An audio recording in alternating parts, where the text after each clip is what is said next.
করতে পারবে ইসলামে বৈধ না হারাম? হারাম। হ্যাঁ, কখন পারবে এটা আল্লাহ বলে দিচ্ছে, যখন একটা স্বামী তার স্ত্রীকে তালাক দিবে। কি দিবে? তার জন্য ফরজ বিধান কি বলেন তো?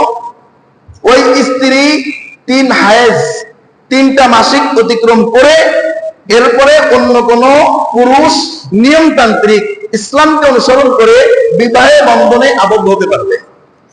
এখন এই কথা বললে তো আমরা ধরা খেয়ে যাই, অমুক যে অমুকের বউ বাড়ি নিয়ে গেছে, অমুকের বউ বাড়ি নিয়ে যায় না, বের করে নিয়ে যায় না।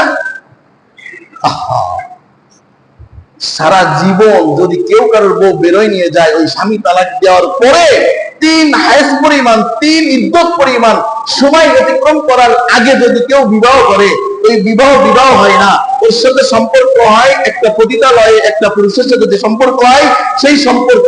অর্থাৎ দুইজন কোনোদিনও স্বামী স্ত্রী হইতে পারবে না, সারা জীবন জিনা হইব, আর যেগুলা বের হবে সবগুলা জারজ হইব।